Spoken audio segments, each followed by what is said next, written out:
नमस्कार विद्यार्थी मित्रों, कक्षा 11वीं यूनिट नंबर 5 शिक्षक के नाम पत्र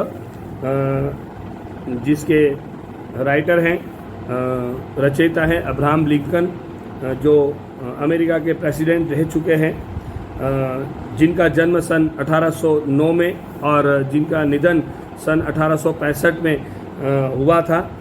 अब्राहम लिंकन अमेरिका के केंटक राज्य के हॉर्डनविले के फरवरी सन 1809 में एक अत्यंत गरीब परिवार में जिनका जन्म हुआ था। वो अपने अलग अलग तरीके से अलग अलग प्रकार की पुस्तकें मंगाकर अपने घर में रात को जब चूल्हा जलाया जाता उस चूल्हे के प्रकाश में वो पढ़ते थे और वहीं से उन्होंने ज्ञान प्राप्त किया था। स्व अध्ययन द्वारा पढ़ाई उन्होंने की और धीरे धीरे आगे बढ़कर इन्होंने एलिनॉस में एक वकील का पदभार संभाला। मतलब घर पर स्व अध्ययन, पढ़ाई उनको करने जाने का कहीं मौका नहीं मिला, स्व अध्ययन करके उन्होंने संभाला और 1854 में रिपब्लिकन पार्टी का नेतृत्व किया और 1860 में वो अमेरिका के 16वें राष्ट्रपति भी बन गए। सोचिए, everything possible in the world. मतलब अगर आप मेहनत करते हैं तो जीवन में बहुत कुछ हासिल कर पाते हैं और वही बात यहाँ पर हमको अच्छी तरह से दिखाई दे रही है। मतलब आप मेहनत करें तो जीवन में बहुत कुछ हासिल कर सकते हैं। उसी का नमूना ये अब्राहम लिंकन है। यहाँ पर इन्होंने शिक्षक के नाम पत्र लिखा है, तो एक ऐसा पत्र जो अपने विद्यार्थी के बारे में बहुत, अपने पुत्र के बारे में बहुत कमियां उनके में हैं, तो उनको शिक्षक को लिखकर बता रहे कि हे टीचर जी, आपसे मेरी विनती है कि मेरे बच्चे में बहुत कुछ खामियां हैं, बहुत कुछ गलतियां हैं, बहुत कुछ भूले हैं, तो आप उनको सुधार लीजिए। मैं उनके बारे में आप सभी को, उस सभी की बातों आपको बता रहा हूं, तो आप इस तरह से उसके साथ प्रेम से व्यवहार कीजिए, इस तरह से व्यवहार कीजिए, थोड़ा सख्त बनकर भी व्यवहार कीजिए, ताकि मेरा बच्चा आगे बढ़कर बहुत अच्छा नागरिक और एक अच्छा व्यक्ति बन सके। और उसी के बलबूते पर इन्होंने अब्राहम लिंकन ने उनके अपने पुत्र के अध्यापक को लिखा है, जिसमें विद्यार्थी के प्रति उनकी जो ईमानदारी है, उनका जो परिश्रम है, वो एकदम हमारे सामने प्रस्तुत किया गया है। मतलब उनका पत्र लिखने का माध्यम एक ही है कि अगर मैं आपको पत्र लिखकर बच्चे के बारे में सारी बातें बता दूंगा तो मेरे बच्चे को आप आत्मनिर्भर बनाने में बहुत कुछ प्रेरणा स्रोत बनेंगे। और वही बात इन्होंने यहाँ पर एक पत्र शैली से हमारे सामने प्रस्तुत की है। पत्र को पढ़ना मैं आरंभ करता हूँ। एक पत्र के रूप में उन्होंने सामान्य बातों में सारी बातें लिखी है, इसलिए आपको अच्छी तरह समझ आ जाएगी। इसलिए साथ साथ में आप किताब हाथ में रखिए। आदरणीय गुरुजी, सभी आदमी न्यायप्रिय नहीं होते। आदरणीय गुरुजी, मैं आपसे कहता हूँ कि दुनिया में सभी आदमी न्यायप्रिय नहीं होते, सत्य नहीं होते, सभी सत्यनिष्ठ, और जो व्यक्ति हम जीवन में मिलते हो सारे सत्य के मार्ग पर चलते हो, ऐसा नहीं होता है। मेरा बेटा सीखेगा यह कभी न कभी, और मेरा बेटा भी यही बात कभी न कभी सीखने वाला है, क्योंकि न्याय प्रिय सारे नहीं होते। तो किसी ऐसे व्यक्ति के संपर्क में आएगा जो अन्याय का काम करेगा, जो असत्य का काम करेगा, तो यह बेटा मेरा भी सीखने वाला है। इसलिए मैं आपको पहले से बता दूंगा कि आप उसके बारे में ध्यान रखिए, मगर उसे यह भी सिखाइए कि दुनिया में हर बदमाश की तरह होता है एक साधु चरित पुरुषोत्तम भी। आप उसको ये भी सिखाइए कि दुनिया में असत्य वाले लोग भी होते हैं, अधर्मी लोग भी होते हैं, अन्याय वाले व्यक्ति भी होते हैं, पर साथ साथ में उसको ये भी सिखाइए कि दुनिया में कभी न कभी आप, दुनिया में जो बदमाश लोग होते हैं उसके साथ साथ एक अच्छा व्यक्ति भी, अच्छा पुरुषोत्तम व्यक्ति, पुरुषों में उत्तम माना जाता है, ऐसा साधु चरित्र मतलब सत्य चरित्र वाला पुरुषोत्तम, पुरुषों में उत्तम व्यक्ति भी इस दुनिया में होता है। स्वार्थी राजनीतिक होते हैं दुनिया में, जैसे आप दुनिया में देखने जाओगे तो आपको स्वार्थी और राजनीतिक लोग मिलेंगे जो हमेशा अपने स्वार्थ को ध्यान में रखकर काम करेंगे। ऐसे लोग भी आपको दुनिया में मिलेंगे, होते हैं। उसी तरह पूरी दुनिया जिनकी न्यौछावर करने वाले नेता भी, आपको स्वार्थी राजनेता भी मिलेंगे, उसके सामने ऐसे नेता भी मिलेंगे जो अपनी पूरी जिंदगी को लोगों के पीछे न्यौछावर कर देंगे। ऐसे व्यक्ति भी आपको मिलेंगे, पर वो गिने चुने लोग होंगे, सारे लोग ऐसे नहीं होंगे, सारे नेता ऐसे नहीं होंगे जो दुनिया के लिए अपना सब कुछ न्यौछावर करेंगे। होते हैं हाथ में दुश्मन। अगर आप कहीं पर जाते हैं, लड़ाई करने जाते हैं, तो आपके सामने दुश्मन अवश्य होते हैं हाथ में, आपको पीछे से, आपके सामने पीछे से वार करने वाले, पर उसके साथ में आपके लिए सहायक मित्र भी होते हैं, आपको सहायता देने वाले मित्र भी होते हैं।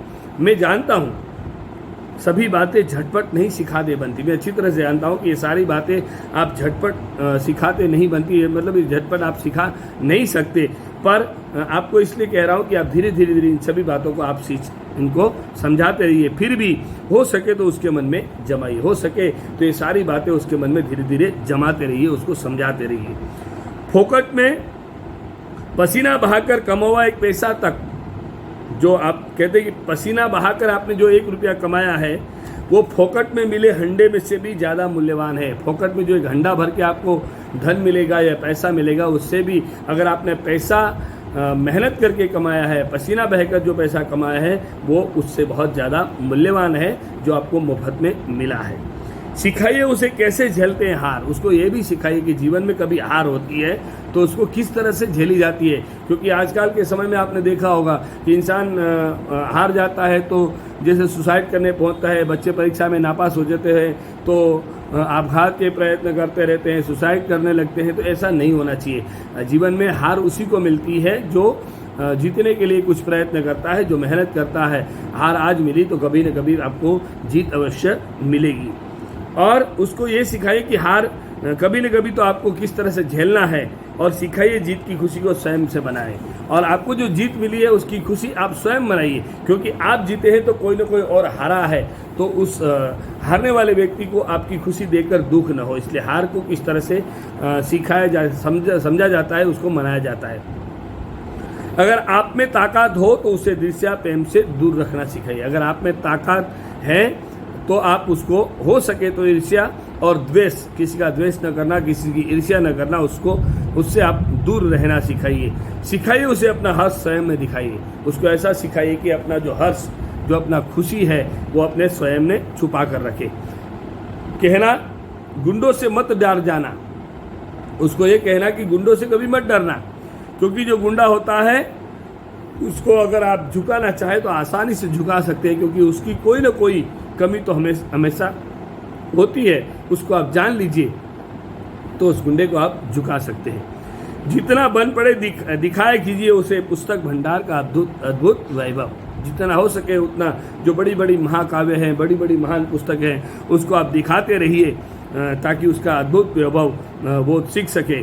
पर साथ ही साथ दीजिए उसके जी को जरा फुर्सत, साथ साथ में उसके जी को, उसके मन को थोड़ा आराम भी दीजिए, उसको फुर्सत भी दीजिए, ताकि इस सृष्टि की सनातन सुंदरता को महसूस कर पाए। जो सृष्टि की सुंदरता है, इस दुनिया की जो सुंदरता है, उसको वो महसूस कर पाए, उसका आनंद उठा पाए। देख पाए वह चिड़ियों की गगन उड़ान, वो देख सके कि चिड़िया गगन में कैसे उड़ती है, उसकी उड़ान को देख सके।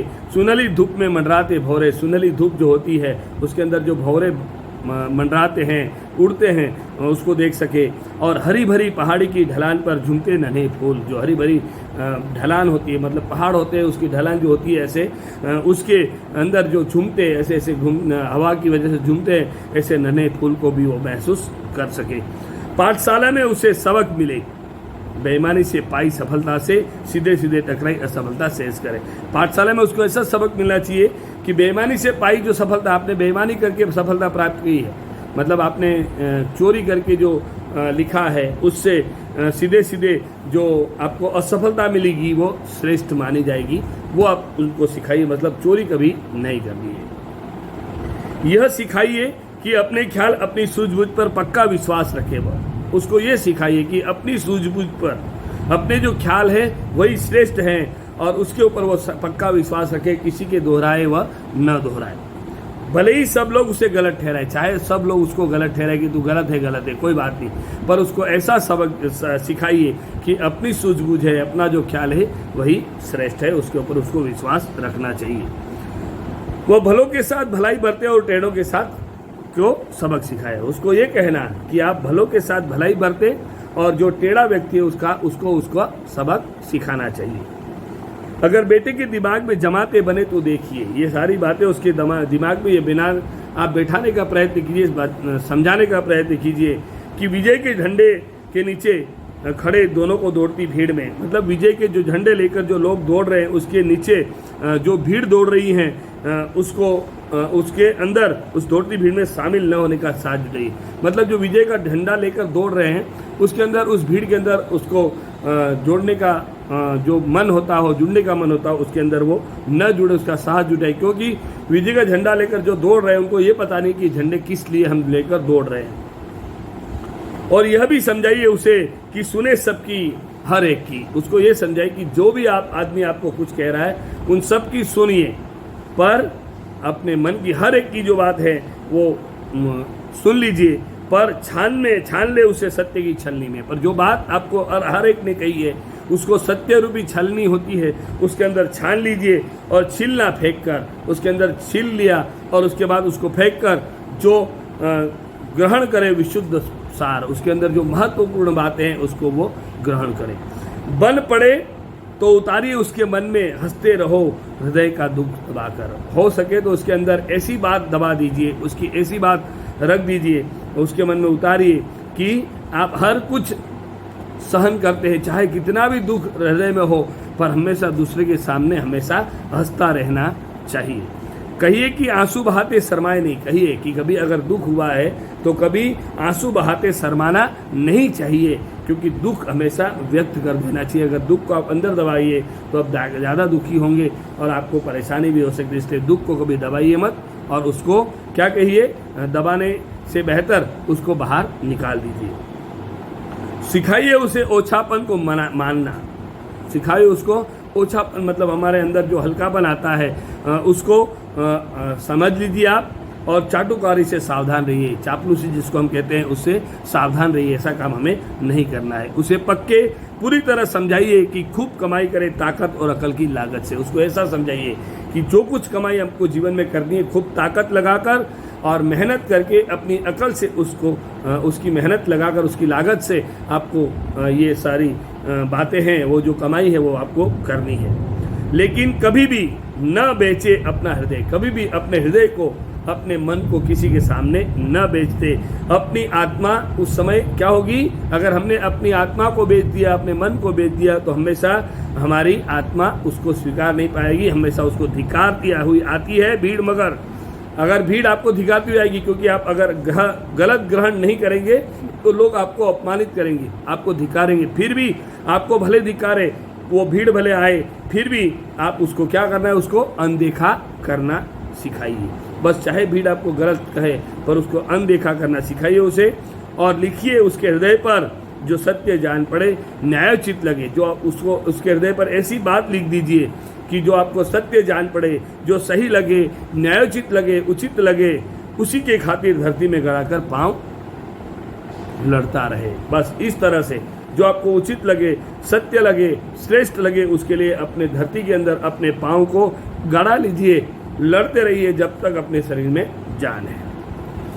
उसे ममता दीजिए, ममता मतलब प्रेम, ममता की तरह, माँ की तरह उसको प्रेम दीजिए, पर लाड़ करके बिगाड़िए मत। पर इतना प्रेम मत दीजिए, इतना लाड़ मत कीजिए कि वो बिगड़ जाए। आग में जल तप कर निकले बिना, आप अच्छी तरह से जानते होंगे कि जो लोहा होता है उसको हम अच्छी तरह से गर्म करते हैं, लोहार उसको पानी आग के अंदर गर्म करता है, तब जाकर उसके अंदर से आकार बनते हैं।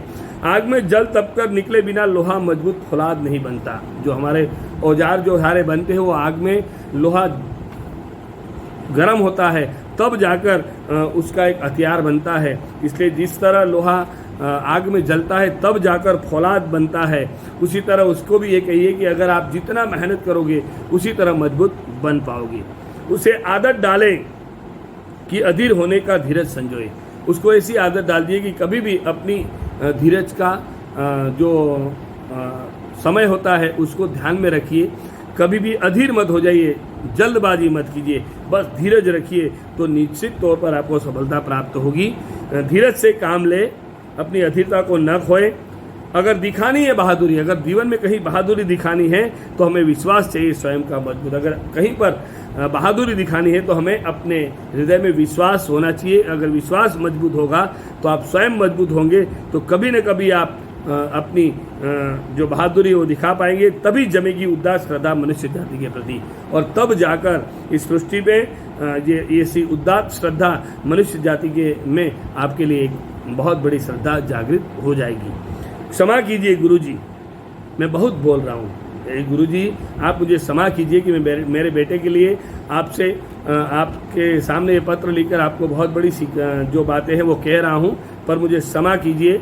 वो हाथ जोड़कर उनके गुरुजी मतलब अपने पुत्र के गुरुजी से क्षमा मांग रहे हैं कि मैं बहुत बोल रहा हूँ, बहुत कुछ आपसे मांग रहा हूँ कि मेरे बेटे को ये दीजिए, वो दीजिए, ऐसा करिए, वैसा करिए, ऐसा करवाइए, ऐसा करवाइए, मतलब सारी बात आपको मैं कह रहा हूँ।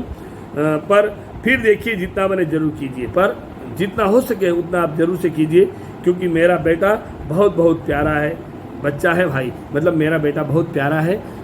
इसलिए हे भाई मेरी आपसे विनती है कि मेरे बेटे के साथ जितना हो सके उतना मेरी जो बातें कही है उसको जीवन में उतारने का प्रयत्न कीजिए, तो निश्चित तौर पर उसे काफ़ी कुछ सफलता प्राप्त हो सकती है और निश्चित तौर पर वो आगे बढ़ सकता है।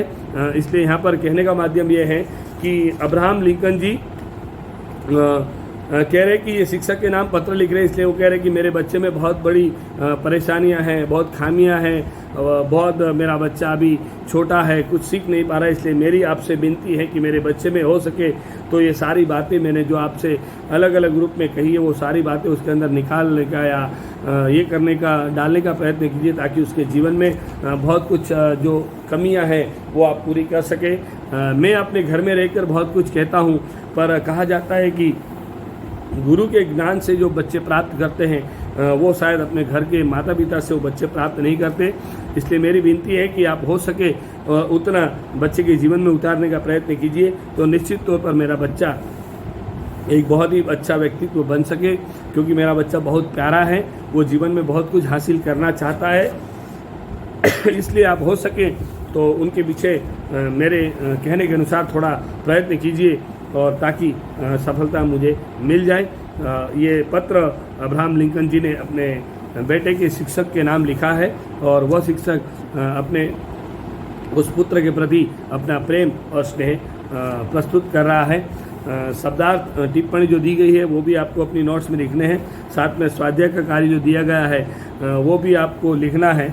और एक प्रवृत्ति आपके सामने है, व्याकरण में विलोम शब्द हैं, सामाजिक शब्द भी हैं, मतलब शब्द में एक शब्द उसको भी आपको लिखना है। और साथ में एक प्रवृत्ति आपको दी गई है कि गुरु भक्ति के बारे में आपके जीवन में जो प्रसंग आपको याद है वो भी आप अपने किताब में लिखिए, नोट्स में लिखिए, किताब में आपको कहीं ना कहीं से प्राप्त हो जाएंगे, वो भी आपके नोट्स में लिखिए, ताकि आपको जीवन में गुरु के प्रति जो मान सम्मान है वो आपको पता चले कि हमारे जीवन में हमारे गुरु के लिए हमारा जीवन में हमारा गुरु कितना महत्वपूर्ण है, वह बात आपको अच्छी तरह समझ में आ जाए। अभी आपको थोड़े समय पहले आपने गुरु पूर्णिमा मनाई होगी, उसमें आपने अपने गुरु को याद किए होंगे, तो इस प्रकार से अपने गुरु की महिमा के जो विचार हैं वो आपको अपने नोट्स में लिखने हैं।